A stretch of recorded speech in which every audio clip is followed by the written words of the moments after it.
Hello guys! I'm back.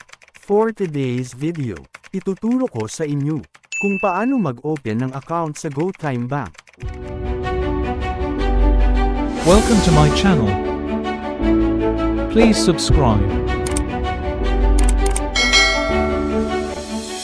Sa bidyong ito ay ibabahagi ko sa inyo kung paano gumawa ng GoTime account. Simulan na natin. Let's do this. Una, mag-download ka ng GoTime PH app. Kung nakapag-download ka na, click mo ang GoTime. Makikita mo agad dyan ang mga services ni GoTime.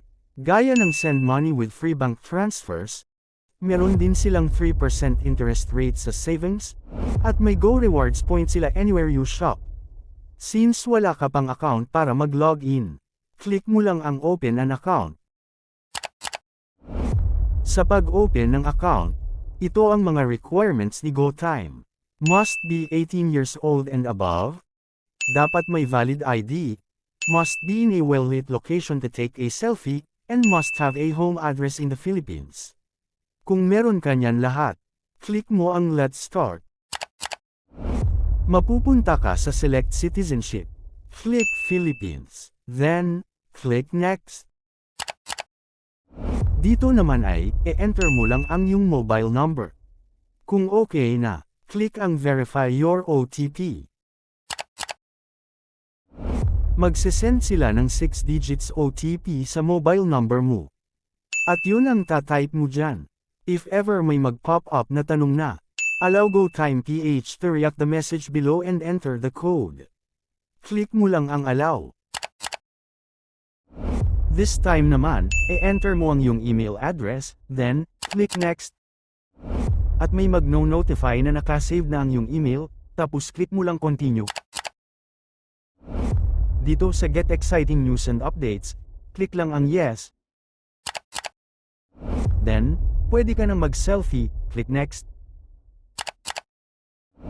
Sa pagse-selfie, ito ang mga kailangan sundin, make sure na may malinaw at maliwanag na background para maiwasan ang retake. At higit sa lahat no need to smile, kapag ready ka na, click mo na ang Take a Selfie.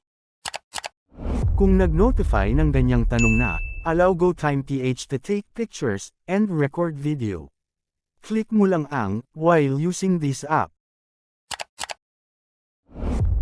Lalabas na ang camera for selfie. Pasensya na, at hindi lumabas ang screen record ng selfie ko. Pagkatapos mag-selfie, automatic na yan magsisend sa GoTime. At mag-notify sila na, selfie verified. Now, we'll scan your ID. Ready mo na ang iyong valid ID. Dapat ang lahat ng info ay readable. At syempre importante na sumunod sa mga instructions. Ngayon, pwede mo nang i-click ang Scan ID. Mapupunta ka na sa Select ID. Nandyan din ang listahan ng mga valid ID na approved ng GoTime. Pili ka lang ng isa kung ano ang meron ka. Click Type ng ID. Then, lalabas na ang camera. At start ka na mag-scan. Uulitin ko, dapat malinaw at maliwanag ang pag-scan sa ID. Kapag okay na, scan mo din ang likod ng ID. Tapos, lalabas na ang photo ng ID mo sa screen. Kung sure ka na, pwede mo nang i-click ang Yes, upload this ID scan. At magpa-process na yan. Make sure malakas ang iyong internet o data. Hanggang sa mag-notify na sila na photos uploaded. Lalabas na din nag-details confirmation ng ID mo. Double check mo kung tama na lahat. Then, click Yes. That's correct. This time, magpi-fill up ka na ng mga personal details mo.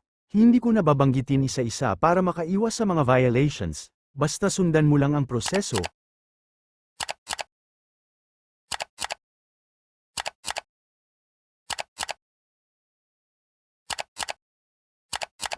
Hanggang sa, mapunta ka na sa Create Username. Kailangan ay nasa 8 to 32 characters, start with the letters at hindi valid ang mga special character. Kung nakagawa ka na, click mo lang ang Next.